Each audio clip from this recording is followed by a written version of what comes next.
نحمده ونصلي ونسلم على رسوله الكريم اما بعد۔ محترم ناظرین، الحمدللہ بخاری شریف کا سلسلے وار درس جاری و ساری ہے۔ گزشتہ درس میں نماز کی حالت نماز میں قرأت کے متعلق عنوان شروع کیا گیا تھا۔ باب وجوب القراءۃ للامام والمأموم فی الصلوات کلها فی الحضر والسفر وما یجہر فیہا وما یخافت، یعنی سری جہری تمام نمازوں میں قراءت واجب ہے، ضروری ہے، اس کا بیان تھا۔ اس میں ایک حدیث نمبر 755 اس کی سند اور متن کی تلاوت کی گئی، سند بھی پڑھی گئی اور متن بھی پڑھا گیا، اور اسی کی تشریح چل رہی تھی سلسلے وار، اور اس میں یہ مسئلہ بتایا گیا کہ فرد نماز کی ابتدائی 2 رکعتوں میں قراءت ضروری ہے۔ احناف کے پاس نفس قراءت، مطلق قراءت فرض ہے،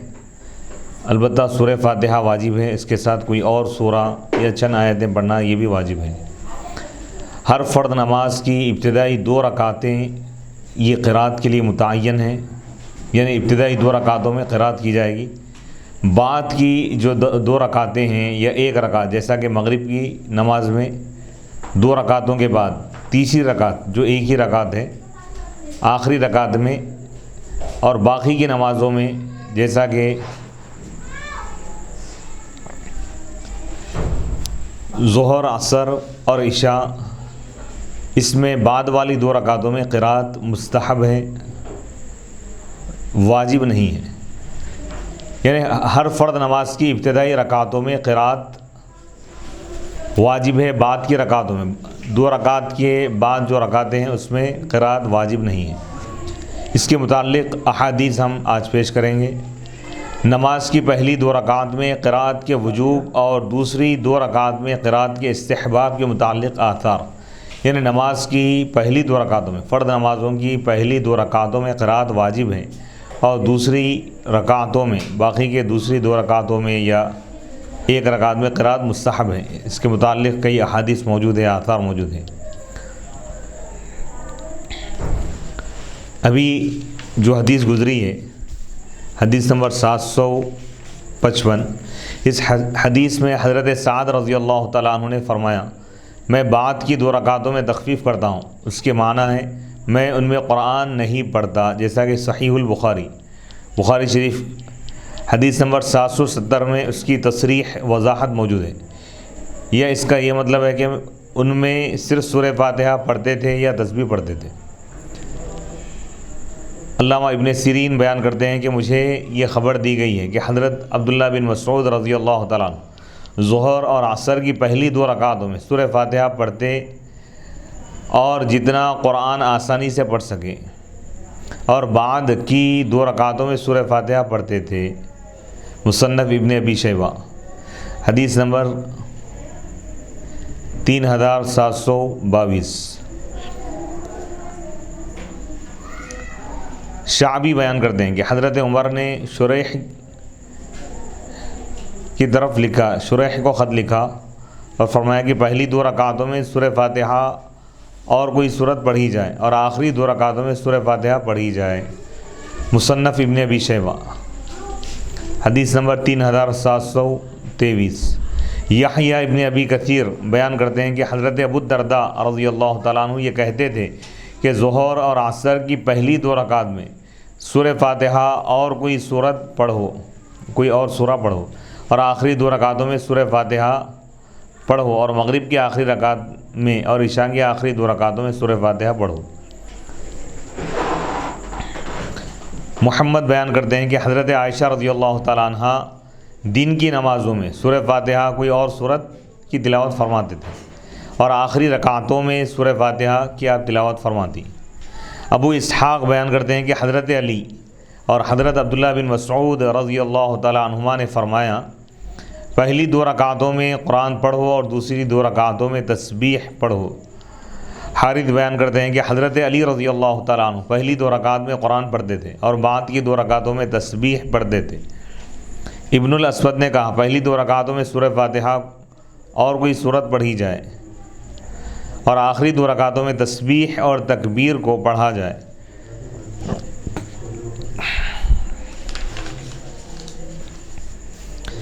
حدیث نمبر 756 حدثنا علی بن عبداللہ قال حدثنا سفیان قال حدثنا الزہری عن محمود بن الربیع عن عبادة بن الصامت ان رسول اللہ صلی اللہ علیہ وسلم قال لا صلاة لمن لم يقرأ بفاتحة الكتاب۔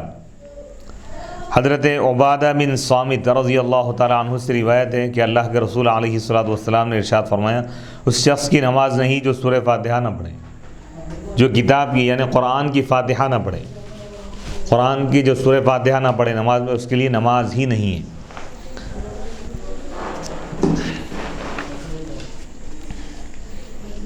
امام کے پیچھے سورہ فاتحہ پڑھنے کے بارے میں ائمہ کا اختلاف ہے،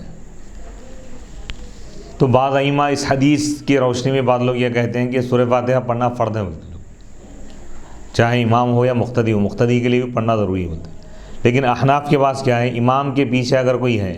مقتدی کے لیے سورہ فاتحہ پڑھنا لازم نہیں۔ علامہ بدر الدین محمود بن احمد حنفی رحمۃ اللہ علیہ فرماتے ہیں کہ عبداللہ بن مبارک، امام اوزاعی، امام مالک، امام شافعی، امام احمد بن حنبل، امام اسحاق، ابو ثور، داؤد بن علی نے اس حدیث سے یہ استدلال کیا ہے کہ تمام نمازوں میں امام کے پیچھے سورہ فاتحہ پڑھنا واجب ہے، یعنی اس سے دلیل لے رہے ہیں کہ بھئی واجب ہے، لا صلاۃ، نماز ہے ہی نہیں اس شخص کے لیے جو سورہ فاتحہ نہ پڑھے۔ تو اگر کوئی مقتدی پیچھے ہے تو اس کے لیے بھی پڑھنا ضروری ہے، یہاں پہ کوئی قید نہیں ہے بولتے لوگ۔ علامہ ابن العربی مالکی نے احکام القرآن میں کہا ہے کہ ہمارے علماء کے اس مسئلے میں 3 اقوال ہیں، علماء مالکیہ کے۔ پہلا قول ابن القاسم مالکی نے کہا ہے جب امام آہستہ قرات کرے اس وقت اس کے پیچھے قرات کرے، سری نمازوں میں جیسا کہ ظہر کی نماز ہے اور عصر کی نماز ہے، امام سب آہستہ پڑھ دیں تو مقتدی قرات کریں گا، کیونکہ ٹکراؤ نہیں ہوگا نا، دونوں کی آواز بھی دھیمی ہے۔ ابن وہب اور اشہب نے کہا ہے وہ سورہ فاتحہ نہ پڑھے، بعض مالکیہ یہ ور ہے۔ تیسرا قول محمد بن عبد الحکم نے کہا امام کے پیچھے سورہ فاتحہ پڑھے، اور اگر وہ نہیں پڑھے گا تب بھی کافی ہے، پڑھ لیے تو ٹھیک ہے، اگر نہ پڑھے تو کوئی ضروری نہیں ہے، برے کافی ہے۔ گویا کہ ان کے نزدیک سورہ فاتحہ پڑھنا مستحب ہے، اور میرے نزدیک زیادہ صحیح قول یہ ہے کہ سری نمازوں میں امام کے پیچھے سورہ فاتحہ پڑھنا واجب ہے، یہ علامہ ابن العربی مالکی ور ہے۔ ابو عمرو ابن عبد البر نے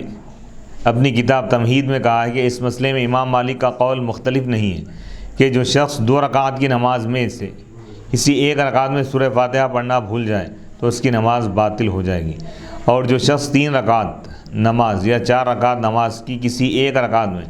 سورہ فاتحہ پڑھنا بھول جائے تو اس مسئلے میں امام مالک کے اقوال مختلف ہے۔ ایک قول یہ ہے کہ وہ نماز دہرائے، اور دوسرا قول یہ ہے کہ وہ سجدہ سہو کرے تو نماز ہو جائے گی۔ امام شافعی اور امام احمد نے کہا ہے کہ جب تک وہ ہر رکعت میں سورہ فاتحہ نہیں پڑھے گا اس کی نماز نہیں ہوگی، یعنی شوافع اور حنابلہ حنبلیوں کے پاس ہر رکعت میں سورہ فاتحہ ضروری ہے۔ علامہ ابن قدامہ نے کہا ہے کہ حضرت عمر بن خطاب رضی اللہ تعالیٰ عنہ اور حضرت عثمان بن ابی العاص، ابن جبیر اور ابن جبیر سے مروی ہے، انہوں نے کہا ہے کہ سورہ فاتحہ کے بغیر نماز نہیں ہوتی، اور امام احمد سے ایک روایت یہ ہے کہ سورہ فاتحہ کا پڑھنا متعین نہیں ہے، وہ قرآن مجید میں سے کہیں سے بھی ایک آیت پڑھ لے تو نماز ہو جائے گی۔ ابن حزم نے محلہ میں کہا ہے کہ سورہ فاتحہ کا ہر نماز کی ہر رکعت میں پڑھنا فرض ہے،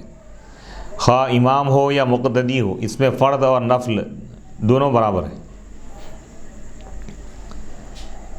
امام ثوری اور اوزاعی نے ایک روایت میں، اور امام ابو حنیفہ، امام ابو یوسف اور امام محمد اور امام احمد نے ایک روایت میں کہا ہے، اور عبداللہ ابن وہب اور اصحاب مالکی نے کہا ہے کہ مقتدی ہرگز قرآن نہ پڑھیں،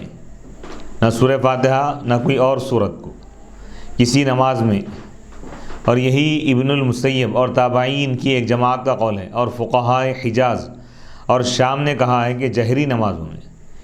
حجاز اور شام کے فقہا نے کہا ہے کہ جہری نمازوں میں نمازی قرات نہ کریں اور سری نمازوں میں قرات کریں، یعنی جہری نمازوں میں مقتدی جو امام کے پیچھے نماز پڑھ رہا ہے جہری نمازوں میں قرات نہ کرے اور سری نمازوں میں قرات کرے۔ امام شافعی نے اس طرح استدلال کیا ہے کہ نبی صلی اللہ علیہ وسلم نے سورہ فاتحہ کے بغیر جن سے نماز کی نفی کر دی، لا صلاۃ، یعنی نماز کا اطلاق جن جن چیزوں پر ہوتا ہے وہ ادا نہیں ہوں گی سورہ فاتحہ کے بغیر، تو اس لیے امام شافعی ہر رکعت میں ضروری ہے بولتے ہیں۔ امام کے پیچھے سورہ فاتحہ نہ پڑھنے پر ہمارا قرآن مجید سے استدلال اور فقہائے ثلاثہ کے اعتراضات کے جواب۔ اب احناف پر یہاں پہ اعتراض ہوگا کہ بھئی حدیث آ گئی، بخاری شریف کی روایت ہے، ائمہ ثلاثہ کے پاس یہ وجوب ہے، مقتدی بھی پڑھنا ہے، امام بھی پڑھنا ہے، یعنی لازم ہے، واجب ہے، تو پھر احناف کے پاس کیا دلیل ہے؟ احناف کی دلیل کیا ہے بھئی؟ احناف یہ بولتے ہیں کہ بھئی مقتدی کے لیے پڑھنا نہیں ہے سورہ فاتحہ وغیرہ، امام کی قرات اس کی قرات ہوں۔ علامہ عینی حنفی فرماتے ہیں کہ ہمارے اصحاب نے اس آیت سے استدلال کیا ہے، دلیل پیش کی، سورہ مزمل کی آیت ہے، آیت نمبر 20، فَقْرَؤُوا مَا تَيَسَّرَ مِنَ الْقُرْآنِ، جتنا قرآن تم آسانی سے پڑھ سکتے ہو تم اتنا قرآن پڑھو۔ اللہ تعالیٰ نے مطلقاً آسانی کے ساتھ قرآن مجید پڑھنے کا حکم دیا ہے، اور اس کو سورۃ الفاتحہ کے ساتھ مقید کرنا نص قرآنی پر زیادتی ہے، اضافہ کرنا ہے، اور یہ جائز نہیں، یعنی سورہ فاتحہ ہی لازم ہے، یہ کہنا اس آیت کے خلاف ہو رہی ہے، کیونکہ آیت میں اللہ تعالیٰ کیا فرمایا؟ سورہ فاتحہ ہی پڑھو بول کے نہیں فرما رہا، فقرؤوا، تم پڑھو، ما تیسرا، جو کچھ تمہیں میسر ہو، آسان ہو، من القرآن، قرآن میں سے، یعنی قرآن میں سے تم جو پڑھ سکتے ہو پڑھو۔ سورہ فاتحہ کوئی اور سورہ کی قید نہیں ہے یہاں پہ، شرط نہیں ہے، وہ کنڈیشن نہیں ہے،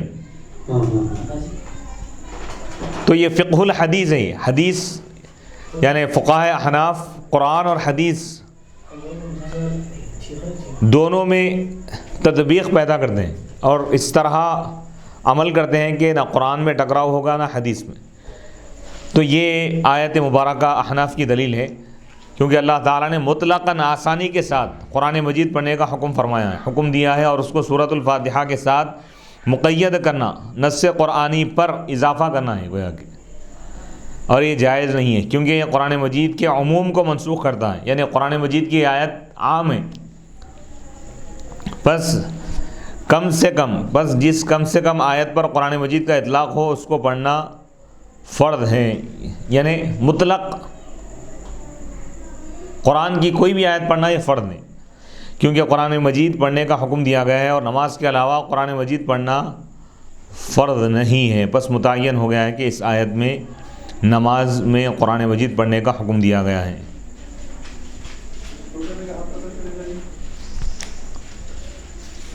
اگر کوئی یہ اعتراض کرے کہ یہ آیت تہجد کی نماز کے متعلق ہے، کیونکہ پہلے والی جو آیت ہے اس کا جو سباق ہے، اس کا جو پچھلا حصہ ہے آیت وہ تہجد کے متعلق ہو، اور تہجد کی نماز کی فرضیت منسوخ ہو چکی ہے، تو اس آیت سے استدلال کرنا کیسے صحیح ہوگا، دلیل لینا اس سے کیسے صحیح ہوگا؟ تو اس کا جواب یہ ہے کہ جس چیز کا رکن ہونا مشروع ہو چکا ہے وہ منسوخ نہیں ہوگا، وہ منسوخ نہیں ہوگا، یعنی جس چیز کا رکن ہونا مشروع ہو چکا ہے، یعنی قرآن قرات کیا ہے؟ یہ رکن ہے نا، یہ فرض ہے، تو وہ رکن منسوخ نہیں ہوگا۔ نماز کچھ بھی ہو، قرآن تو پڑھنا فرض ہے نا آپ کے اوپر، تہجد کی نماز ابتدا میں فرض تھی، وہ اس کی فرضیت منسوخ ہوگی، لیکن قرآن کی قرات یہ تو منسوخ نہیں ہوئی نا، قرآن کی قرات یہ فرض ہے، جس چیز کا رکن ہونا مشروع ہو چکا ہے، شریعت بن گئی یہ چیز، تو وہ منسوخ نہیں ہوں گی۔ جس چیز کا رکن ہونا مشروع ہو چکا ہے وہ منسوخ نہیں ہوگا۔ تہجد کی نماز کا صرف وجوب منسوخ ہوا، نہ کہ نماز کے فرائض منسوخ نہیں ہوئے، اس کی شرائط اور باقی احکام اس کی دلیل یہ ہے کہ تہجد کی فرضیت کو منسوخ کرنے کے بعد یہ حکم دیا گیا ہے کہ فقرؤوا ما تیسر من القرآن، اور تہجد کی نماز کی فرضیت منسوخ ہونے کے بعد تہجد کا نفل ہونا باقی رہا، یعنی مطلقاً تہجد سے روکا نہیں گیا نا بھائی، اس کا نفل ہونا ابھی باقی ہے، ابھی فرضیت ختم ہو گئی لیکن اس کا نفل ہونا یہ ختم نہیں ہوا۔ اور جن فقہا نے فرض میں سورۃ الفاتحہ کے پڑھنے کو شرط کہا ہے، انہوں نے نفل میں بھی سورۃ الفاتحہ کے پڑھنے کو فرض کہا ہے، اور جن فقہا نے اس کو فرض نمازوں میں شرط نہیں کہا، انہوں نے اس کو نفل نماز میں بھی فرض نہیں کہا، اور یہ آیت نفل نماز میں سورۃ الفاتحہ پڑھنے کی نفی کرتی ہے، بس فرض نماز میں بھی اس کے پڑھنے کی نفی ہو جائے گی، کیونکہ ان میں فرق کا کوئی بھی قائل نہیں ہے۔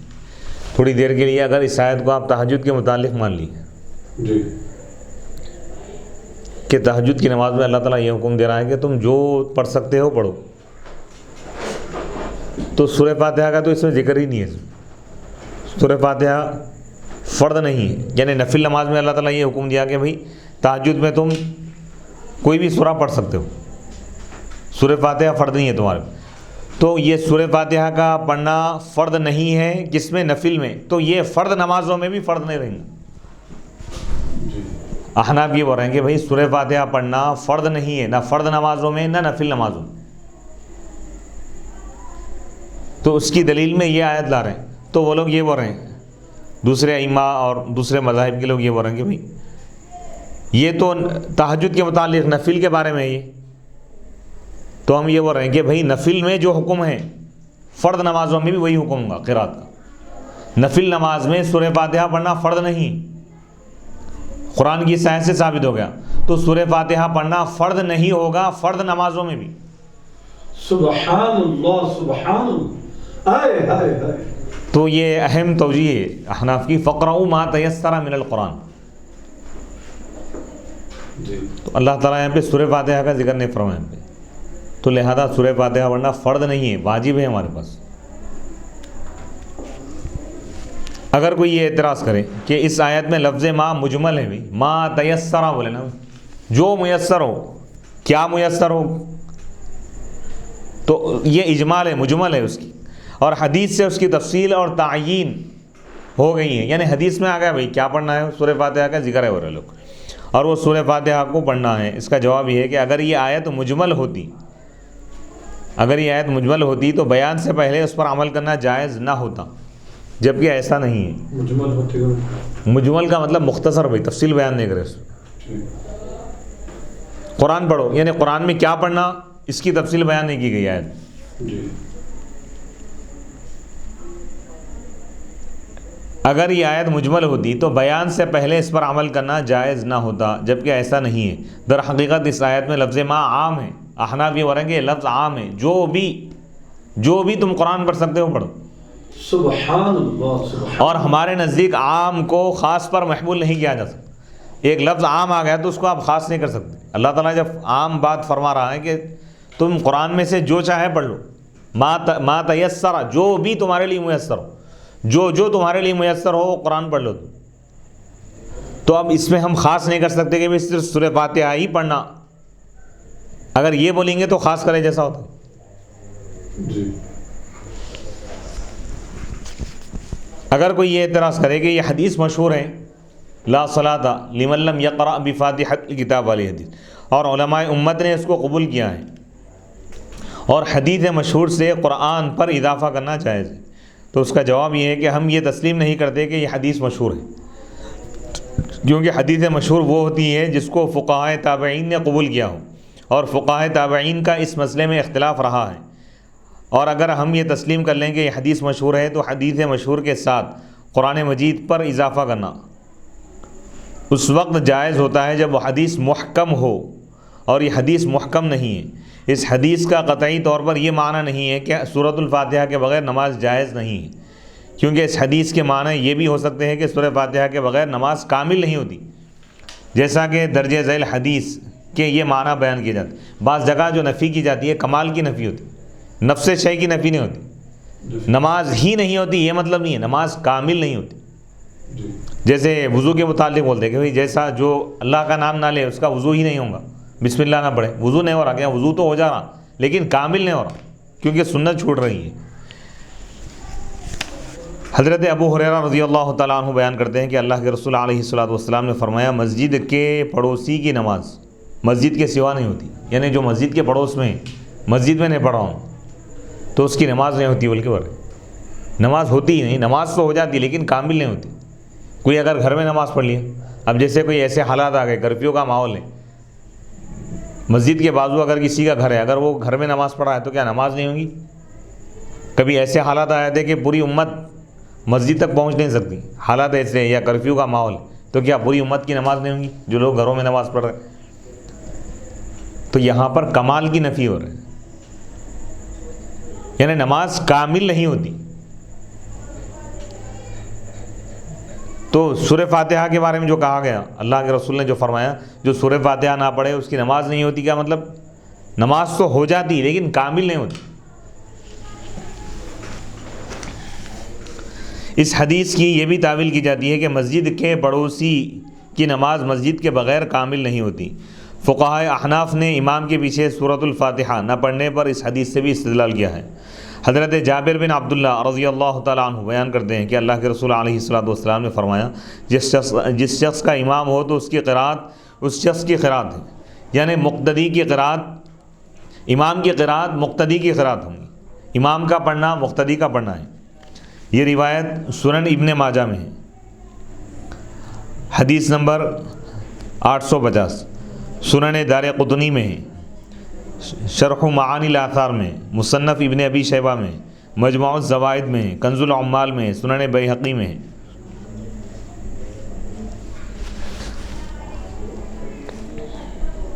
امام دارقطنی روایت کرتے ہیں ہمیں اسحاق ازرق نے حدیث بیان کی امام ابو حنیفہ سے، وہ موسیٰ ابن ابی عائشہ سے، وہ عبداللہ بن ابی شداد سے، وہ حضرت جابر رضی اللہ تعالیٰ عنہ سے روایت کرتے ہیں اللہ کے رسول علیہ الصلوۃ والسلام نے فرمایا جس شخص کا امام ہو تو اس کی قرات، جس شخص کا امام ہو تو امام کی قرات اس کی قرات ہے۔ اس حدیث کو موسیٰ بن ابی عائشہ سے امام ابو حنیفہ اور حسن بن عمارہ کے سوا اور کسی نے روایت نہیں کیا، اور یہ روایت جو ہے سنن دارقطنی میں ہے۔ کیا ہے روایت؟ کہ جس شخص کا امام ہو تو امام کی قرات اس کی قرات ہے۔ اس کو روایت کر رہے ہیں امام ابو حنیفہ اور حسن بن عمارہ، ان دونوں کے سوا کسی نے یہ روایت نہیں کی۔ امام دارقطنی احناف کے متعلق انہوں نے یہ کہا کہ یہ جو روایت کرنے والے ہیں یہ دونوں ضعیف ہیں۔ تو علامہ عینی امام دارقطنی کا رد کرتے ہوئے فرماتے ہیں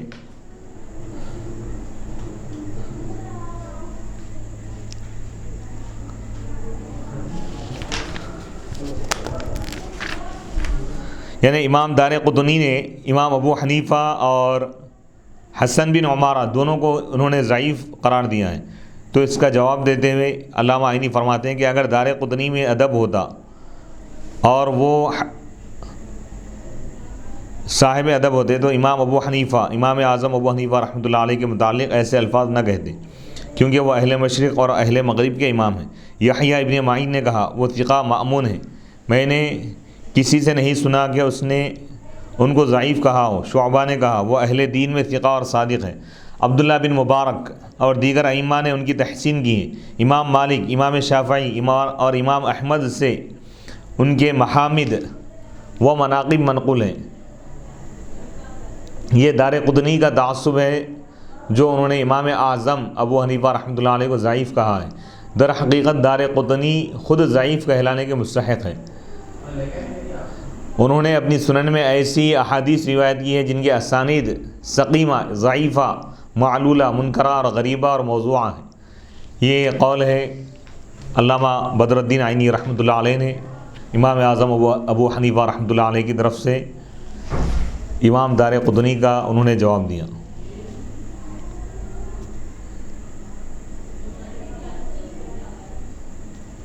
اور یہاں پر حیرت کی بات یہ ہے کہ امام دارقطنی امام شافعی رحمۃ اللہ علیہ کے مقلد ہے،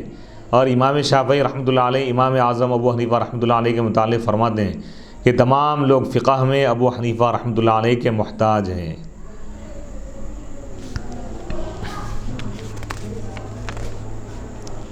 احناف کا استدلال اس حدیث سے بھی ہے جس میں حضرت عبداللہ بن عباس رضی اللہ تعالیٰ عنہما نے نبی صلی اللہ علیہ وسلم، نبی اکرم صلی اللہ علیہ وسلم کے مرض وفات میں پڑھائی ہوئی نماز کے متعلق بیان کیا کہ اللہ کے نبی صلی اللہ علیہ وسلم نے وہاں سے قراءت شروع کی جہاں تک حضرت ابو بکر صدیق رضی اللہ تعالیٰ عنہ قراءت کر چکے تھے۔ اس حدیث سے واضح ہوا کہ حضرت ابو بکر صدیق رضی اللہ تعالیٰ عنہ مکمل سورہ فاتحہ آپ نے تلاوت فرمائی تھی۔ اس حدیث سے واضح ہوا کہ حضرت ابو بکر صدیق رضی اللہ تعالیٰ عنہ سورہ فاتحہ مکمل پڑھی تھی نہ رسول اللہ صلی اللہ علیہ وسلم نے، یعنی حضرت ابو بکر صدیق رضی اللہ تعالیٰ عنہ بھی مکمل تلاوت نہیں فرمائے سورہ فاتحہ کی، نہ اللہ کے رسول علیہ الصلوۃ والسلام، کیونکہ جہاں سے حضرت ابو بکر صدیق رضی اللہ تعالیٰ عنہ نے قراءت چھوڑ دی تھی وہاں سے اللہ کے رسول علیہ الصلوۃ والسلام نے قراءت کی ابتدا کی تھی، لہذا پوری سورہ فاتحہ کسی نے بھی نہیں پڑھی تھی۔ اس سے معلوم ہوا کہ سورۃ الفاتحہ کو نماز میں پڑھنا واجب نہیں ہے۔ ایک روایت لا رہے ہیں احناف کی تائید میں کہ حضور علیہ الصلوۃ والسلام اپنے وصال سے پہلے حضرت ابو بکر صدیق رضی اللہ تعالیٰ عنہ کو نماز پڑھانے کے لیے اب آگے بڑھائے۔ اس اثنا میں ایک مرتبہ نبی پاک علیہ الصلوۃ والسلام جماعت میں حاضر ہوئے، صدیق اکبر رضی اللہ تعالیٰ عنہ نماز پڑھا رہے تھے، تو حضور کو دیکھ کر وہ رک گئے، تو حضور علیہ الصلوۃ والسلام آگے بڑھے نماز پڑھائے، تو جہاں تک ابو بکر صدیق رضی اللہ تعالیٰ عنہ پڑھے تھے وہاں سے حضور علیہ الصلوۃ والسلام اس کے آگے سے آپ تلاوت فرمانا شروع کی، تو سورہ فاتحہ ابو بکر صدیق رضی اللہ تعالیٰ عنہ بھی مکمل تلاوت نہیں کی تھی، سورہ فاتحہ ختم نہیں ہوا تھا، مکمل نہیں ہوا تھا، حضور علیہ الصلوۃ والسلام تشریف لائے، تو حضور آگے سے پڑھے، جہاں تک ابو بکر صدیق رضی اللہ تعالیٰ عنہ پڑھے تھے اس کے آگے سے حضور پڑھے، تو نہ ابو بکر صدیق رضی اللہ تعالیٰ عنہ مکمل سورہ فاتحہ کی تلاوت کی ہے، نہ حضور علیہ الصلوۃ والسلام کی۔ اگر سورہ فاتحہ اگر فرض ہوتا تو گویا کہ سورہ فاتحہ کوئی ایک امام کا مکمل پڑھنا لازم ہوتا، تو اس سے معلوم یہ ہوا کہ سورہ فاتحہ پڑھنا فرض نہیں ہے۔ احناف کی یہ دلیل ہے کہ مطلق قرآن پڑھنا فرض ہے۔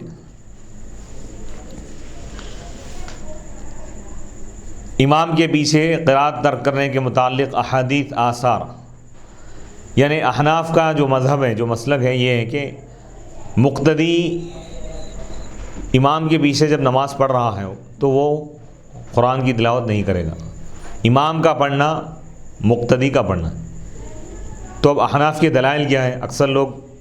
فقہ حنفی پر اور احناف پر اعتراض کرتے ہیں کہ یہ لوگ حدیث کے خلاف جا رہے ہیں، ایسا نہیں، احناف کے پاس بھی احادیث موجود ہیں، تو وہ احادیث آج ہم ناظرین کے لیے پیش کر رہے ہیں۔ امام ابو بکر عبداللہ بن محمد بن ابی شیبہ الکوفی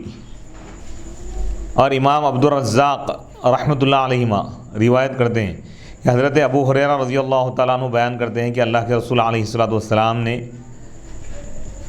نماز کی آپ نے امامت فرمائی، ان کا گمان تھا کہ وہ صبح کی نماز تھی، یعنی فجر کی۔ آپ نے نماز پڑھانے کے بعد فرمایا کیا تم میں سے کسی نے قرآن پڑھا ہے؟ صحابہ سے حضور فرما رہے ہیں، ایک شخص نے کہا کہ جی میں نے پڑھا ہے، ہاں میں نے پڑھا ہے۔ آپ علیہ الصلوۃ والسلام نے فرمایا میں دل میں کہہ رہا تھا کہ کیا ہوا جو قرآن مجھ سے کھینچ رہا ہے، یعنی میری زبان پر نہیں آ رہا ہے۔ تو یعنی کیا مطلب؟ حضور علیہ الصلوۃ والسلام فجر کی نماز ادا فرمائیں، اس کے بعد صحابہ سے پوچھے کیا تم میں سے کوئی قرآن پڑھ رہا تھا نماز کے دوران؟ تو ایک صحابی نے کہا کہ یا رسول اللہ میں پڑھ رہا تھا۔ تو حضور علیہ الصلوۃ والسلام فرما رہے ہیں کہ کیا ہوا ہے کہ جو قرآن مجھ سے کھینچ رہا ہے، یعنی میری زبان پر نہیں آ رہا ہے۔ تو اس حدیث سے علماء احناف یہ استدلال کرتے ہیں کہ امام کے پیچھے جو نماز ادا کر رہا ہے وہ قرآن کی تلاوت نہ کرے، بلکہ امام جو تلاوت کر رہا ہے اس کو سماعت کرے، اس کو سنے۔ حضرت عمران بن حسین رضی اللہ تعالیٰ عنہ بیان کرتے ہیں کہ اللہ کے رسول علیہ الصلوۃ والسلام نے ظہر کی نماز ادا فرمائی، نماز کی امامت فرمائیں، پھر سلام پھیرنے کے بعد آپ نے فرمایا کیا تم میں سے کسی نے سبح اسم ربک الاعلی کی تلاوت کی ہے؟ نمازیوں میں سے ایک شخص نے کہا کہ میں نے تلاوت کی۔ آپ نے فرمایا میں نے جان لیا تھا کہ تم میں سے کسی نے مجھے خلل میں ڈال دیا ہے، یعنی اس سے خلل پیدا ہوگا، امام بھی تلاوت کرے اور مقتدی بھی اگر تلاوت کرے گا تو آوازوں کا ٹکراؤ ہوگا اور یہ اس سے خلل پیدا ہوگا۔ حضور علیہ الصلاۃ والسلام کی اس حدیث سے معلوم یہ ہوا کہ امام کے پیچھے جو لوگ نماز ادا کر رہے ہیں وہ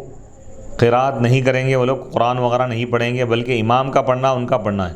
حضرت عبداللہ بن مسعود رضی اللہ تعالیٰ عنہ بیان کرتے ہیں کہ ہم اللہ کے نبی علیہ الصلاۃ والسلام کے پیچھے قرآن پڑھا کرتے تھے، تو آپ نے فرمایا تم میرے قرآن پڑھنے میں خلل ڈالتے ہو، یعنی حضور علیہ الصلاۃ والسلام منع فرما رہے ہیں صحابہ سے، یعنی تم میرے پیچھے اگر نماز پڑھ رہے ہو تو گویا کہ تم قرآن مت پڑھو،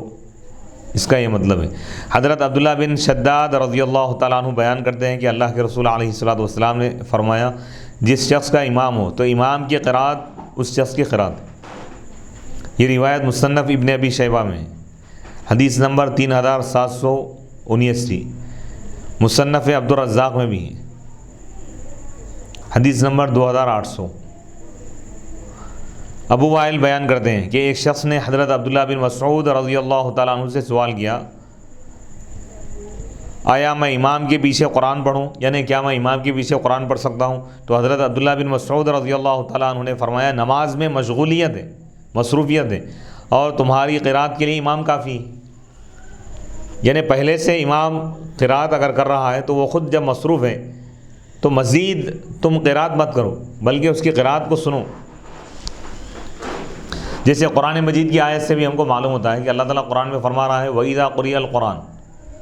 جب قرآن کی تلاوت کی جائے، جب قرآن پڑھا جائے فَاسْتَمِعُوا لَهُ، تو تم اس کو غور سے سنو، وَأَنصِتُوا، اور تم خاموش رہو، لَعَلَّكُمْ تُرْحَمُونَ، تاکہ تم پر رحم کیا جائے۔ تو یہ آیت احناف کی دلیل ہے، کیونکہ جب امام جہری نمازوں میں، نمازیں دو قسم کی، سری جہری، بلند آواز سے جب امام قرات کرے گا مغرب عشاء فجر میں، تو جب قرآن کی تلاوت ہو رہی ہے تو اللہ کا حکم ہے غور سے سنو، مقتدی بھی اگر پڑھے گا تو اللہ کے حکم کے خلاف ہوگا۔ اللہ فرما رہا ہے کہ جب کوئی قرآن پڑھے تو تم اس کو غور سے سنو۔ امام جب قرآن بلند آواز سے پڑھ رہا ہے تو پیچھے جو مقتدی ٹھہرے ہوئے ہیں تو ان کے لیے ضروری ہے، اللہ کا حکم ہے، یہ فرض ہے کہ تم اس کو غور سے سنو۔ اب اگر کوئی یہ کہے کہ بھئی اگر سری نماز ہے جیسے ظہر اور عصر کی نماز ہے، اس میں تو امام صاحب آہستہ پڑھتے ہیں، کیا اس میں پڑھنے کی اجازت ہے؟ تو اس میں اللہ تعالیٰ کا ایک دوسرا حکم ہے وَأَنصِتُوا، تم خاموش رہو، یعنی جب امام سری نمازوں میں ظہر اور عصر میں آہستہ اگر پڑھے تو تم اس کی طرف توجہ دو، کیونکہ وہاں تو سن تو نہیں سکتے، تو اللہ فرما رہا ہے کہ اس مرحلے میں تم خاموش رہو، وَأَنصِتُوا لَعَلَّكُمْ تُرْحَمُونَ، تاکہ تم پر رحم کیا جائے۔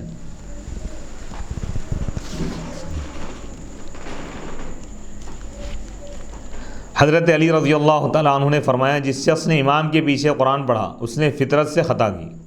یعنی وہ فطرت کے خلاف جا رہا ہے۔ ابو نجاد نے حضرت سعد سے روایت کیا کہ میری خواہش ہے کہ جو امام کے پیچھے قرآن پڑھے اس کے منہ میں انگارے ہوں، یعنی ایک بہت بڑے امام ہے فرما رہے ہیں۔ حضرت عطا بن یسار بیان کرتے ہیں، تابعی کے اقوال بھی ہم یہاں پر بیان کریں۔ عطا بن یسار بیان کرتے ہیں کہ حضرت زید بن ثابت رضی اللہ تعالیٰ عنہ نے فرمایا کہ امام کے پیچھے قرآن پڑھنا نہیں ہے، قرآن کی تلاوت کرنا نہیں ہے۔ نافع اور ابن سیرین بیان کرتے ہیں کہ حضرت عمر بن خطاب رضی اللہ تعالیٰ عنہ نے فرمایا تمہیں امام کا قرآن پڑھنا کافی ہے، تمہارے لیے امام کا قرآن پڑھنا کافی ہے۔ کئی ایک اقوال موجود ہیں۔ حضرت ابو ہریرہ رضی اللہ تعالیٰ عنہ بیان کرتے ہیں کہ اللہ کے رسول علیہ الصلاۃ والسلام نے ارشاد فرمایا امام اس لیے مقرر کیا جاتا ہے کہ اس کی اتباع کی جائے، جب وہ قرآن پڑھے تو تم خاموش رہو۔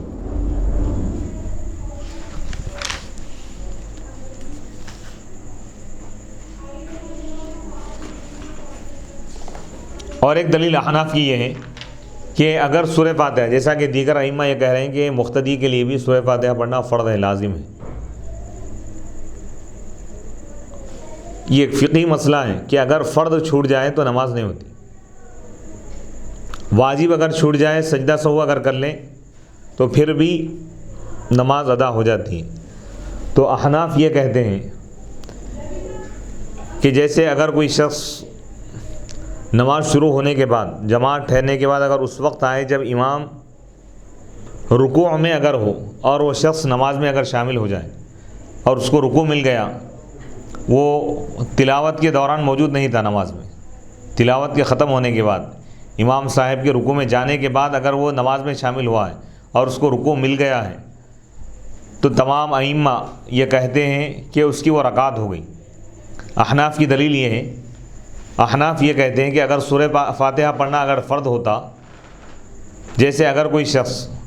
نماز میں اس وقت پہنچے، جماعت میں اس وقت پہنچے جب امام صاحب قرات مکمل کر لیے اور رکوع میں چلے گئے، اس شخص کو قرات نہیں ملی، قرات وغیرہ قرآن نہیں سنا، قرآن پڑھا بھی نہیں، رکوع میں آ کے مل گیا، تو اب اس کی وہ رکعت ہوں گی یا نہیں؟ تو تمام ائمہ کہتے ہیں کہ اس کی وہ رکعت ہو گئی، مکمل ہو گئی۔ تو احناف یہ کہتے ہیں کہ اگر سورہ فاتحہ پڑھنا مقتدی کے لیے بھی اگر لازم ہوتا، فرض ہوتا اگر، تو اس کی وہ رکعت نہیں ہونی چاہیے، کیونکہ فرض چھوٹ گیا اس کا۔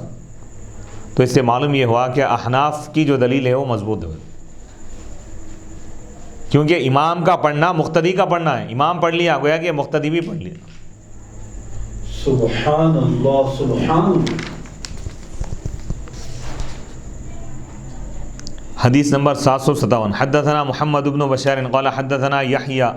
عن عبيد الله قال حدثني سعيد بن ابي سعيد عن ابيه عن ابي هريره ان رسول الله صلى الله عليه وسلم دخل المسجد فدخل رجل فصلى فسلم على النبي صلى الله عليه وسلم فرد وقال ارجع فصلي فإنك لم تصلي، فرجع فصلى كما صلى ثم جاء فسلم على النبي صلى الله عليه وسلم فقال ارجع فصلي فإنك لم تصلي ثلاثا، فقال والذي بعثك بالحق ما أحسن غيره فعلمني، فقال إذا قمت إلى الصلاة فكبر ثم قرأ ما تيسر معك من القرآن ثم اركع حتى تطمئن راكعا ثم ارفع حتى تعتدل قائما ثم اسجد حتى تطمئن ساجدا ثم ارفع حتى تطمئن جالسا وافعل ذلك في صلواتك كلها۔ حضرت ابو ہریرہ رضی اللہ تعالیٰ عنہ سے روایت ہے کہ اللہ کے رسول علیہ الصلوۃ والسلام مسجد میں داخل ہوئے، حضور علیہ الصلوۃ والسلام کے پیچھے ایک اور شخص داخل ہوا، پس وہ نماز پڑھا، فسلم علی النبی صلی اللہ علیہ وسلم، نماز پڑھنے کے بعد حضور کو سلام کیا تو حضور سلام کا جواب دی، وقال، پھر آپ نے فرمایا ارجع، پلٹ کے جاؤ تم، پھر دوبارہ نماز پڑھ لو،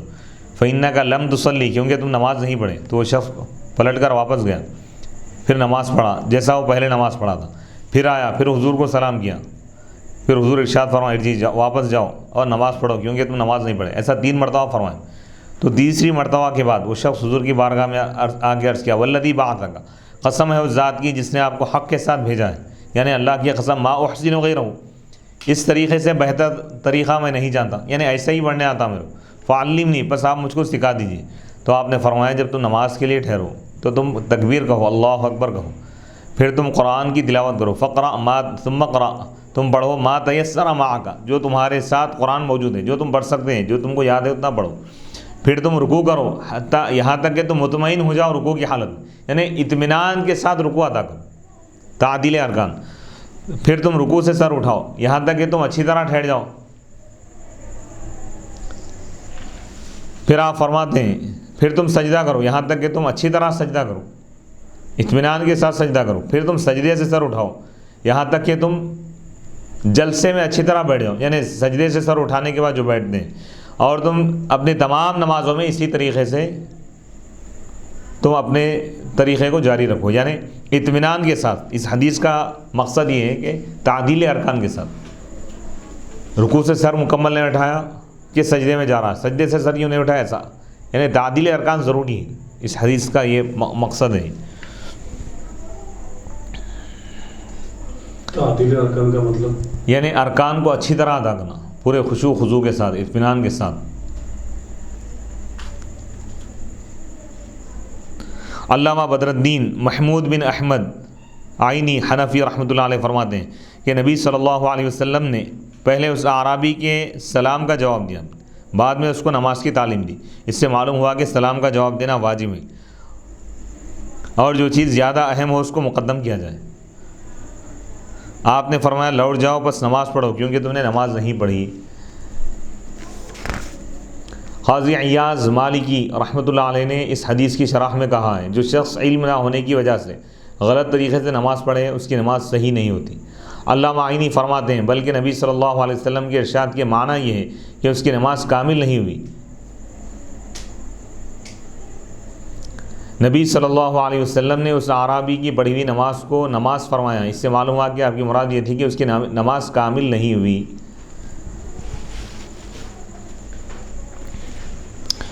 نماز میں سورہ فاتحہ کی قرأت، سورہ فاتحہ کے فرض نہ ہونے کی دلیل، اور رکوع اور سجود میں طمانینت کے وجوب کی دلیل اس حدیث میں مذکور ہے کہ آپ صلی اللہ علیہ وسلم نے فرمایا تم جتنا قرآن آسانی کے ساتھ پڑھ سکتے ہو اتنا قرآن پڑھو۔ اس حدیث میں مذکور ہے، یعنی اس حدیث میں یہ بات بتائی گئی، حضور یہ نہیں فرمایا کہ تم سورہ فاتحہ پڑھو۔ جب اعرابی کو نماز کا آپ طریقہ بتائے اس دیہاتی کو، تو آپ کیا فرما رہے ہیں کہ جب تم تکبیر تحریمہ نماز کے لیے ٹھہرو تو اللہ اکبر کہو، اس کے بعد آپ فرما رہے ثم اقرأ ما تیسر معک من القرآن، تم جتنا قرآن آسانی کے ساتھ پڑھ سکتے ہو پڑھو، سورہ فاتحہ پڑھو، یہ نہیں فرما رہے ہیں۔ آپ کی اس ارشاد سے معلوم ہوا کہ نماز میں مطلق قرآن پڑھنا فرض ہے، کیونکہ یہ تعلیم کا مقام ہے۔ اگر سورۃ الفاتحہ کا پڑھنا فرض ہوتا تو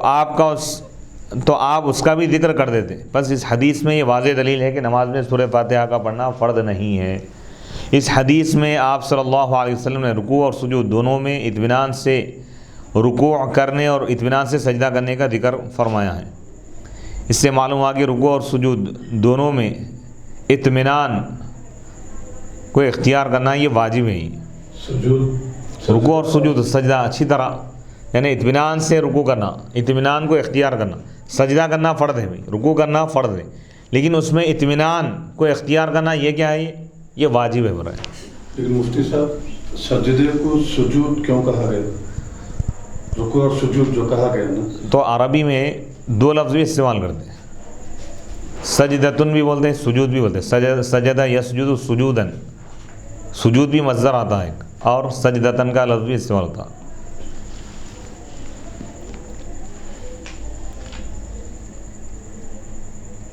آخری دو رکعت میں قرآن مجید قرآن پڑھنے کے وجوب پر علامہ خطابی کا استدلال اس حدیث میں آپ نے فرمایا، پڑھنے کے وجوب پر علامہ، یعنی بعض لوگ جیسا کہ علامہ خطابی، ان کا مسلک یہ ہے، ان کی رائے یہ ہے کہ بھئی آخری دو رکعتوں میں بھی قرآن پڑھنا واجب ہے۔ احناف کے پاس کیا ہے؟ آخری دو رکعتوں میں قرآن پڑھنا واجب نہیں ہے، فرض کی آخری دو رکعتوں میں۔ اس حدیث میں آپ نے فرمایا اپنی تمام نماز میں اس طرح کرو، یعنی حضور علیہ الصلوۃ والسلام اس حدیث میں آخر میں کیا فرمائے؟ وَفْعَلْ ذَلِكَ، تم ایسا ہی کرو اپنی تمام نمازوں میں، یعنی تمام نمازوں میں، یعنی قرآن ہر رکعت میں پڑھتے جاؤ، یہ مطلب ہے کہ اس کا وہ صاحب اس سے استدلال کرے۔ علامہ خطابی نے کہا ہے کہ آپ کے اس ارشاد سے معلوم ہوا کہ ہر رکعت میں قرآن پڑھنا فرض ہے، جس طرح ہر رکعت میں رکوع اور سجود فرض ہے۔ اس کے برخلاف فقہائے احناف نے یہ کہا ہے کہ اگر وہ چاہے تو آخری دو رکعت میں قرآن پڑھے، اور اگر چاہے تو تسبیح پڑھے، اور اگر اس نے کچھ بھی نہیں پڑھا پھر بھی اس کی نماز ہو جائے گی۔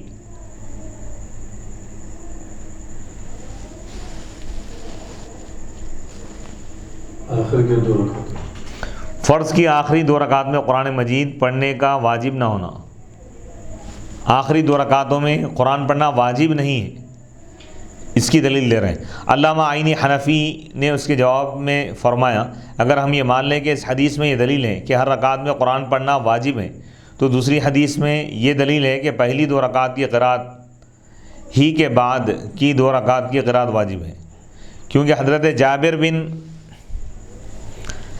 یعنی دوسری حدیث میں یہ دلیل ہے کہ پہلی دو رکعت کی قرأت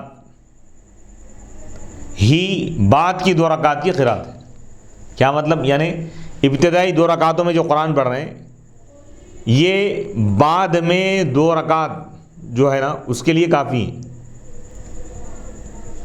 ابتدائی دو رکعتوں کی قرأت تلاوت ہی بعد والی دو رکعت کی تلاوت ہوں گی، کیونکہ حضرت جابر بن سمورہ رضی اللہ تعالیٰ عنہ سے روایت ہے کہ جب اہل کوفہ نے حضرت سعد رضی اللہ تعالیٰ عنہ کی امامت کی شکایت کی تو حضرت سعد نے کہا ارکض فی الاولیین واحدث فی الاخرین، میں پہلی 2 رکعتوں میں طویل قرات کرتا ہوں اور بعد کی 2 رکعتوں میں قرات کو حذف کر دیتا ہوں، ترک کر دیتا ہوں، ترک حذف یعنی نہیں کرتا قرات، آخری کی 2 رکعتوں میں نہیں پڑھتا۔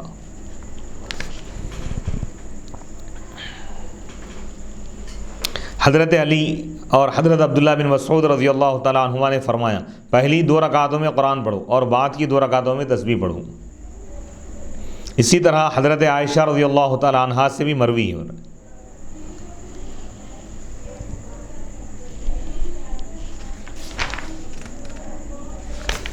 اب یہاں پر اگر کوئی اعتراض کرے کہ بھئی اعرابی کو حضور علیہ الصلوۃ والسلام نماز کا جو طریقہ بتایا اس میں دیگر واجبات کا ذکر نہیں فرمایا، اگر یہ کوئی اعتراض کرے، اگر یہ اعتراض کیا جائے کہ اس حدیث میں بعض دوسرے واجبات کو بیان نہیں کیا گیا ہے، مثلا نیت، حضور یہ نہیں فرمائے کہ تم پہلے نیت کرو، قاعدہ اخیرہ، قاعدہ اولا، اور ترتیب ارکان،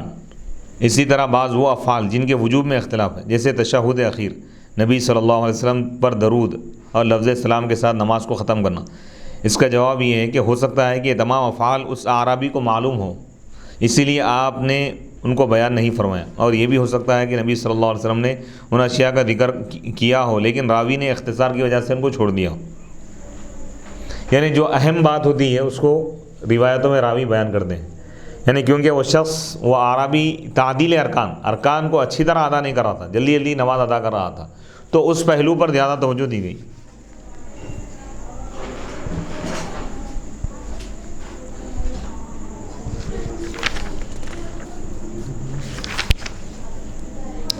یہاں پر یہ بھی ایک سوال ذہن میں آ سکتا ہے کہ نبی صلی اللہ علیہ وسلم نے اس اعرابی کو 3 مرتبہ فرمایا کہ نماز دوبارہ پڑھو، نماز کو دہراؤ، تو آپ نے پہلی بار ہی اس کو نماز کا طریقہ کیوں نہ بتا دیا؟ تو اس کا جواب یہ ہے کہ پہلے اس اعرابی نے یہ نہیں کہا تھا کہ آپ مجھے تعلیم دیجیے، طریقہ بتائیے، جب اس نے یہ کہا کہ میں اس سے بہتر طریقے سے نماز نہیں پڑھ سکتا لہذا آپ مجھے تعلیم دیجیے، تب آپ نے اس کو نماز کا طریقہ بتایا، کیونکہ طلب کے بعد جو چیز حاصل ہو وہ یاد رہ جاتی ہے، یعنی نبی پاک علیہ الصلوۃ والسلام طریقہ بتا رہے ہیں کہ کوئی شخص کوئی چیز حاصل کرنا چاہتا ہے تو پہلے اپنے اندر اس کی طلب کو پیدا کرے، شوق کو پیدا کرے۔ باب القراءۃ فی الظہر، ظہر کی نماز میں قرآن پڑھنے کا بیان، ظہر کی نماز میں تلاوت قرآن کا بیان، یعنی باب القراءۃ فی الظہر، ظہر کی نماز میں قرآن پڑھنے کا بیان، باب نمبر 96 حدیث نمبر 758۔ حدثنا ابو النعمان قال حدثنا ابو عوانۃ عن عبد الملک بن عمیر عن جابر بن سمرۃ قال قال سعد كنت اصلي بهم صلاة رسول الله صلى الله عليه وسلم صلاتي العشي لا اخرم عنها كنت اركض في الاوليين واخف في الاخريين فقال عمر رضي الله تعالى عنه ذلك الظن بك۔ حضرت جابر رضی اللہ تعالیٰ عنہ، جابر بن سمرہ رضی اللہ تعالیٰ عنہ بیان کرتے ہیں کہ حضرت سعد نے کہا رضی اللہ تعالیٰ عنہ، میں اہل کوفہ کو اس طرح نماز پڑھاتا ہوں جس طرح اللہ کے رسول علیہ الصلوۃ والسلام ظہر یا عصر کی نماز پڑھاتے تھے، میں اس میں کوئی کمی نہیں کرتا، میں پہلی 2 رکعتوں میں طویل قیام کرتا ہوں اور بعد کی 2 رکعتوں میں تخفیف کرتا ہوں۔ حضرت عمر رضی اللہ تعالیٰ عنہ نے فرمایا تمہارے متعلق یہی گمان ہے۔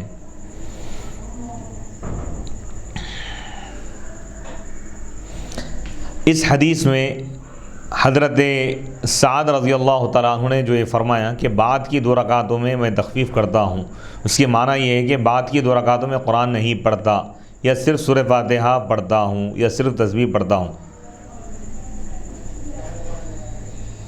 آخری 2 رکعتوں میں قرآن مجید نہ پڑھنے کے متعلق مزید آثار، یعنی اس حدیث سے یہ بات معلوم ہوئی کہ ظہر اور عصر کی جو نماز ہے، اصل یہ حدیث لائے ہیں مغرب یعنی عشاء کی نماز کے متعلق ہیں۔ حضرت سعد رضی اللہ تعالیٰ عنہ کوفہ والوں کو جو نماز پڑھاتے تھے، لوگ جا کے شکایت کی کہ نماز صحیح نہیں پڑھاتے بولے، حضرت عمر بن خطاب رضی اللہ تعالیٰ، تو آپ حضرت عمر بن خطاب رضی اللہ تعالیٰ عنہ پوچھے تو حضرت سعد نے کہا کہ میں اللہ کے رسول علیہ الصلوۃ والسلام کو جس طرح پڑھاتے ہوئے دیکھا تھا ویسا ہی پڑھا کہ ابتدائی 2 رکعتوں میں، پہلی 2 رکعتوں میں طویل قیام کرتا ہوں، یعنی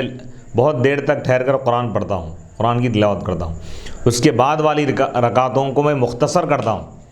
تو اس کی تشریح میں علماء فرماتے ہیں کہ اس کے بعد یا تو آپ قرآن پڑھتے ہی نہیں تھے، یا سورہ فاتحہ پڑھتے تھے، یا تسبیح پڑھتے تھے، یا خاموش رہتے تھے.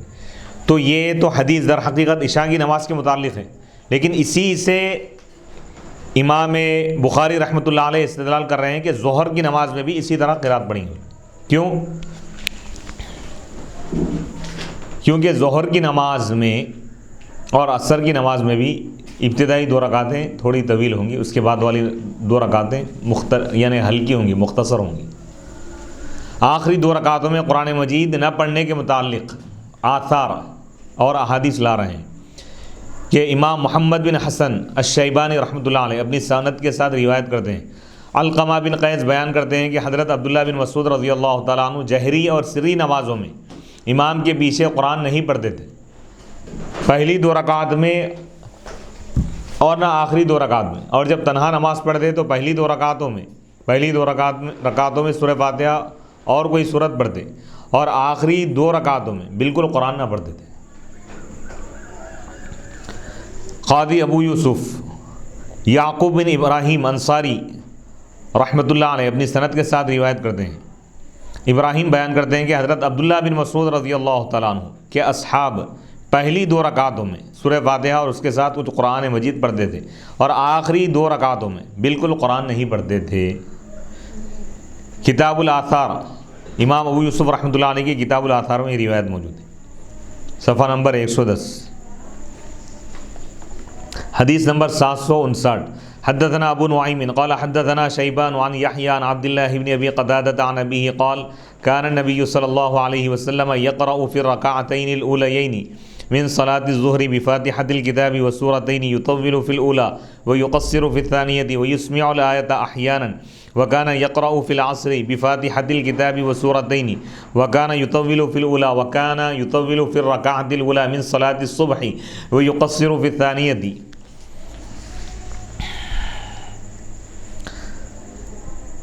حضرت عبداللہ بن ابی قتادہ سے روایت ہے، وہ اپنے والد سے روایت کرتے ہیں.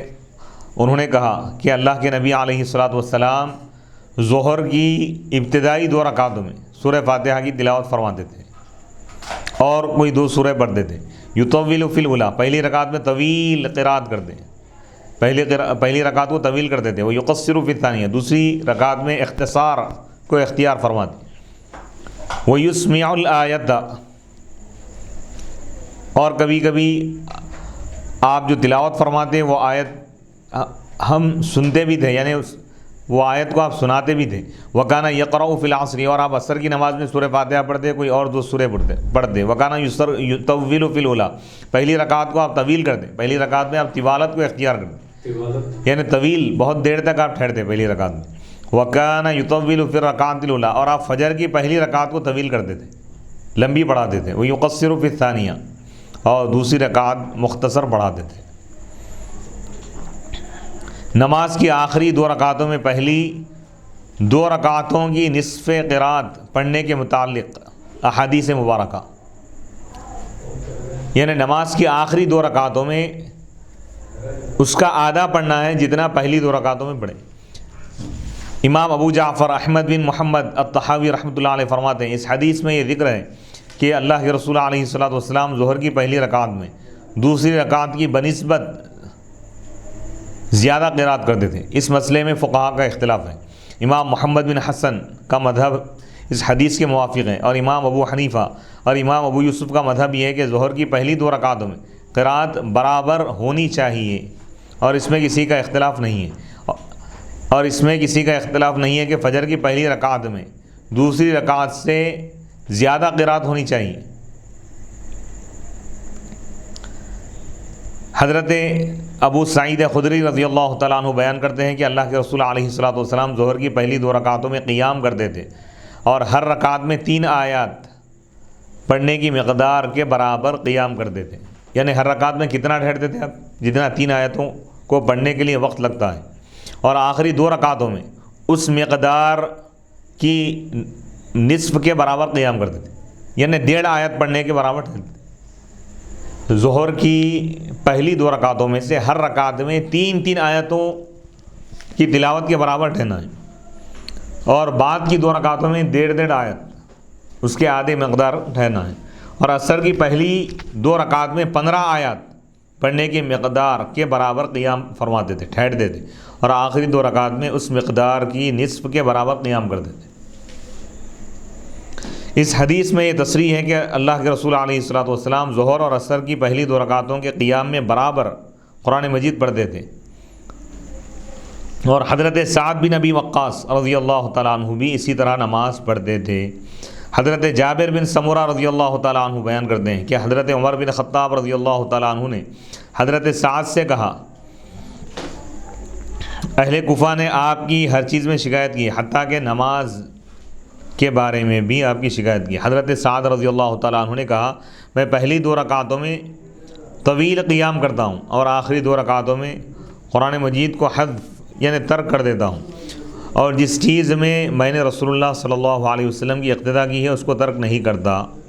حضرت عمر رضی اللہ تعالیٰ عنہ نے فرمایا، آپ کے ساتھ یہی گمان ہے۔ اس حدیث میں مذکور ہے کہ حضرت سعد نے حضرت عمر رضی اللہ تعالیٰ عنہ کو یہ خبر دی کہ وہ نماز کی پہلی 2 رکعتوں میں طویل قرات کرتے ہیں، اور بعد کی 2 رکعتوں میں قرات کو حذف کر دیتے ہیں، یعنی قرات نہیں کرتے، اور حضرت عمر رضی اللہ تعالیٰ عنہ نے اس طریقے پر ان کی تعریف کی۔ نماز کی آخری 2 رکعتوں میں قرآن مجید قرآن نہ پڑھنے کے متعلق احادیث۔ نماز کی آخری 2 رکعتوں کی قرات میں فقہا کا اختلاف ہے۔ امام ابو حنیفہ، امام ثوری اور ان کے اصحاب کا مذہب یہ ہے کہ نمازی کو اختیار ہے کہ آخر کی ان 2 رکعتوں میں سورہ فاتحہ پڑھے، تسبیح پڑھے یا کچھ بھی نہ پڑھے۔ اس کی دلیل یہ حدیث ہے۔ امام عبدالرزاق ابن حمام رحمۃ اللہ علیہ نے کہا ہے، ہمیں معمر نے خبر دی زہری سے، انہوں نے کہا ہمیں عبید اللہ بن ابی رافع نے حدیث بیان کی، انہوں نے کہا کہ حضرت علی رضی اللہ تعالیٰ عنہ ظہر اور عصر کی پہلی 2 رکعتوں میں سورہ فاتحہ اور اس کے ساتھ کوئی اور سورہ پڑھتے تھے، اور دوسری 2 رکعتوں میں بالکل قرآن نہیں پڑھتے تھے۔ زہری نے کہا حضرت جابر رضی اللہ تعالیٰ عنہ ظہر اور عصر کی پہلی 2 رکعتوں میں سورہ فاتحہ اور اس کے ساتھ کوئی اور سورہ پڑھتے تھے، اور دوسری رکعتوں میں سورہ فاتحہ پڑھتے تھے۔ زہری نے کہا کہ نمازی اپنے امام کی اقتداء، مقتدی اپنے امام کی اقتداء کرتے تھے۔ حضرت عائشہ رضی اللہ تعالی عنہ آخری 2 رکعتوں میں سورہ فاتحہ کی تلاوت فرماتی تھی، اور فرماتی تھی کہ ان دو رکعتوں میں دعا ہے۔ امام طحاوی فرماتے ہیں کہ امام ابو حنیفہ اور ان کے اصحاب کا یہ مذہب ہے کہ نماز کی آخری 2 رکعتوں میں قرآن مجید پڑھنا تسبیح پڑھنے سے زیادہ مستحب ہے۔ یعنی خلاصہ کلام یہ ہے کہ فقہ حنفی میں احناف کے پاس فرض نمازوں کی پہلی 2 رکعتوں میں سورہ فاتحہ بھی واجب ہے، اور اس کے ساتھ کوئی اور سورہ یا چند آیتیں پڑھنا بھی واجب ہے، لیکن بعد کی جو آخری کی 2 رکعتیں ہیں اس میں قرآن پڑھنا واجب نہیں ہے، اس میں اختیار ہے، چاہے نمازی سورہ فاتحہ پڑھے یا تسبیح پڑھے یا خاموش رہے، اور ابتدائی 2 رکعتیں طویل ہوں گی اور بعد کی رکعتیں مختصر ہوں گی۔ فرض نمازوں کے متعلق یہ بات بتائی گئی ہے۔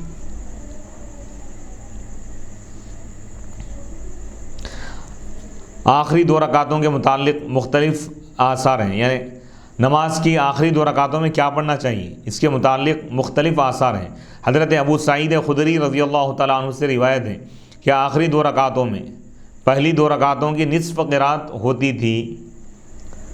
اور امام محمد بن حسن شیبانی کا یہی مذہب ہے، اور حضرت سعد بن ابی وقاص اور حضرت علی رضی اللہ تعالیٰ عنہما سے منقول ہے کہ وہ نماز کی آخری 2 رکعتوں میں قرآن بالکل نہیں پڑھتے تھے، تسبیح پڑھتے تھے یا سورہ فاتحہ بطور دعا پڑھتے تھے، اور امام اعظم ابو حنیفہ رحمۃ اللہ علیہ اور امام ابو یوسف کا مذہب ہے، اور حضرت عبداللہ بن مسعود،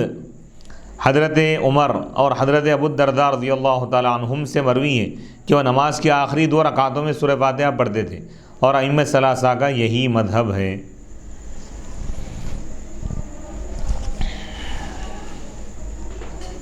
تو خلاصہ کلام یہ ہوا کہ فرض نماز کی آخری 2 رکعتوں میں اختیار دیا گیا ہے، چاہے سورہ فاتحہ پڑھے یا تسبیح پڑھے یا خاموش رہے۔ تو علماء کے مختلف اقوال ہیں۔ خلاصہ یہ ہوا کہ ابتدائی 2 رکعتوں میں ہی قرات فرض ہے، باقی کے 2 رکعتوں میں قرات فرض نہیں ہے، قرآن پڑھنا فرض نہیں ہے، مستحب ہے۔ ابتدائی 2 رکعتوں میں بھی قرآن پڑھنا فرض ہے۔ کن کے پاس؟ تمام ائمہ کے پاس ابتدائی 2 رکعتوں میں قرآن پڑھنا فرض ہے۔ سورہ فاتحہ پڑھنا فرض نہیں ہے، ہاں، لفظ قرآن پڑھنا فرض ہے۔ بعد کی رکعتوں میں قرآن پڑھنا پر فرض نہیں ہے، واجب بھی نہیں ہے، مستحب ہے۔ اگر پڑھ لیے ٹھیک ہے، وہ بھی کتنی مقدار میں پڑھیں گے آپ؟ سورہ فاتحہ کی مقدار میں، کیونکہ بعد والی رکعتیں مختصر ہونا ہے پہلی 2 رکعتوں کے مقابلے میں۔ جی، تو لیکن پہلی جو 2 رکعت ہے تو اس میں کتنا قرآن مجید کی تلاوت کرنا فرض ہے، کتنی آیتیں تلاوت کرنا فرض ہے پہلی 2 رکعتوں میں؟ پہلی 2 رکعتوں کے متعلق مختلف نمازوں کے لیے مختلف احکام ہیں، کہ جیسا کہ ابھی ایک روایت گزری ہے کہ نبی پاک علیہ الصلوۃ والسلام 15 آیتیں پڑھتے تھے عصر کی نماز میں، عصر کی پہلی 2 رکعتوں میں، اور آخری کے 2 رکعتوں میں اتنی مقدار ٹھہرتے تھے جو 15 آیتوں کی نصف کے مقدار ہیں، یعنی 7.5 آیتوں کی مقدار میں آپ ٹھہرتے تھے، بس اتنی آیتیں پڑھنے کی مقدار۔ بہرحال ظہر اور عصر مختصر ہی رہیں گی، لیکن عشاء اور فجر کی نماز میں طویل قرات کا حکم ہے پہلی رکعت میں، دوسری رکعت مختصر ہوگی، اور انشاءاللہ اس کے تفصیلات آگے کے احادیث میں بیان کی جائیں گی۔ اللہ سے دعا ہے کہ اللہ تعالی ہمارے اس درس کو قبول فرمائیں اور اس کی برکتوں سے اور اس کی رحمتوں سے ہم سب کو کامیابی عطا فرمائیں، اور اس کی رحمتیں، برکتیں، سعادتیں ہم سب کی زندگیوں میں اللہ تعالیٰ عطا فرمائے۔ وصلی اللہ تعالیٰ علی خیر خلقہ سیدنا محمد و آلہ و اصحابہ اجمعین والحمد للہ رب العالمین۔